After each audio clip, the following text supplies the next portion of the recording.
Happy Monday, Eagles Nation. Welcome to today's episode of the Weekly Chirp. Stephen Hellmann here alongside Tom Aresco. August 1st.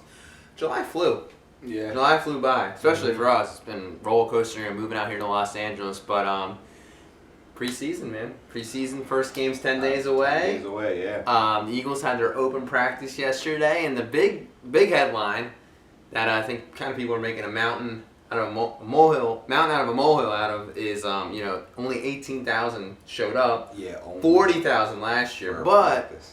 I think my theory is last year Adam Schefter predicted us to win a Super Bowl. So what do you think on the drop of attendance? You think it's just? I agree with. I think it's the media hype. It was also Military Day for that 40,000 people. But I would ultimately, because ESPN, whether it was moving Shady McCoy or signing Byron Maxwell or trading for Sam Bradford, signing DeMarco Murray, the team giving Chip full, even dating back to giving Chip full control, the team just a lot of hoopla. The hype was just so big, Yeah. and I think that having Tim Tebow, the Tebow mania, how many Tebow jerseys, Florida Tebow jerseys I saw at that camp. So you were there, so both of them.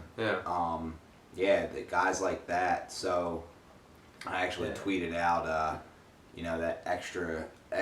the extra bandwagoners weren't there in their gear, and I put a picture of DeMarco Murray shirt, a picture of Kiko Alonso shirt, Marcus Mariota jersey, and a Tebow jersey. It was just all, each single figure on our team had their own fan base. So this year it's more, back to the old Eagles, the Lehigh Eagles. So. Yeah, exactly. Yeah, no, it is cool to keep it in Philly. I was almost surprised they didn't take it back up to Lehigh. They wanted to go full Andy Reid. No camps happen really at colleges anymore. Really? In the NFL, yeah, they all use their own facilities now. It's just starting to become more of a norm. Plus, Andy Reid's son died in one of those dorm rooms the one year at camp. So a lot of those players are still on the team or in the organization. There's people in the organization that, probably don't really have good memories of that whole situation. So I loved Lehigh, but a lot of reasons why, my theories on why they probably aren't going to go back there. Okay, well, on a more positive note, Carson Wentz, he looked pretty good. That's what people were saying. Calling audibles. Saw some clips on Twitter yesterday. Him calling audibles, him stepping up in the pocket, making the throws. I mean, it's great. You gotta love that. Even if he doesn't even see the field this year, the fact that he's learning the offense and looking good. I mean, that's got to be something, man. That's why everyone goes and pays attention to training camp, and that's why you follow the live streams. It's it's. I mean, I love watching. Awesome. I love watching Tebow last year. Don't get me wrong, but I'm a little more excited for Carson Wentz. I'm a little more excited. Gonna be but I don't know if I'll go as nuts as I went for when Tebow won the job in week 4 and then got cut, as opposed to when Carson Wentz comes in and tears it up. I don't know if I could ever be that hype. But speaking of Carson Wentz, Sam Bradford, Howie Roseman said earlier, a few days before the practice, that Sam Bradford might not get traded at the end of the year. I mean, what do you think? Do you think he's just blowing smoke up his butt? Yeah, or, it's called building value. You're never going to say, we're just going to trade the guy. Yeah, I think it's so. Of course, they're going to give the illusion that they're going to keep him, but they signed him to a 2-year deal for a reason. I think the plan was hatched from the beginning, and hopefully, he can. Yeah, I mean, I knew that I predicted that was what they were going to try and do once they got Carson. They were like, all right, well, we had Bradford, we needed him to get the leverage to take a trade for Carson. But what would Sam Bradford have to do for him to stay? Win the Super Bowl. I really do. You don't think NFC Championship game? I just don't think it's. I don't think he can bring them to that point. It's hard for me to see that and say that, but no, I think that if the team's really good and he's really good, then maybe he sticks around. I don't know. Maybe they do give Carson Wentz the Phillip Rivers or the Aaron Rodgers treatment. But I don't know. I'm not sure that's going to happen, and I don't even know if Carson Wentz stays off the field this season. So you got to give these guys a chance to play. It's so early in the offseason still. Yeah, funny, true. But yet it's so close. Either way, I think whatever happens, however way you look at it as an Eagles fan, it's a win-win. Whatever happens, it's a win-win. And then also, Sproles got his extension. We didn't get to talk about that on Verba. No, just missed that. Hey, I actually was reading through a couple of my articles, my older articles on the blog today, and I wrote one a couple months back about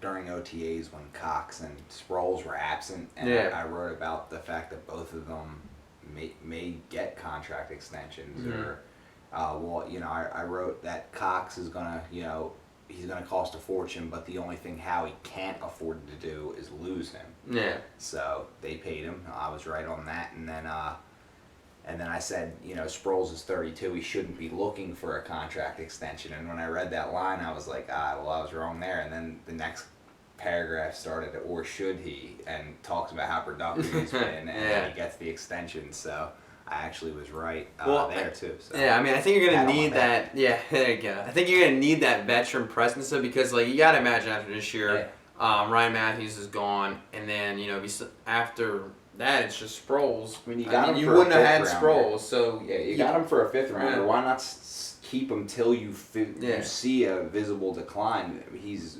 there's no signs of slowing down. There's no signs of slowing down. He's good for a couple. If anything, the Eagles don't need to be getting rid of any more playmakers. Let's just put it that way. So, you know, just keep the guy until he falls off, and maybe he'll, you know, go retire as a Charger or a Saint. Yeah. Probably not as an Eagle, but either way, just keep him until the wheels fall off. He's more valuable on your team than what you could get for him, or letting him walk for a couple million here and there. So I think he wants to stick around. I'm glad he got that deal, and if he can give you, you know, it's going to be a 1-year extension basis until the guy just drops off. Which I'd give him this year, maybe next year, to be a pretty productive player, and he's perfect for this kind of offense. Yeah, absolutely. But So before we wrap up here, guys, maybe you saw, maybe you didn't, but we're doing a series. We're calling it Beasts of the East, and a 4-part series, basically breaking down all the teams in the NFC East, win-loss perspective. You know how their schedule stacks up. Some of these guys have some brutal schedules this year.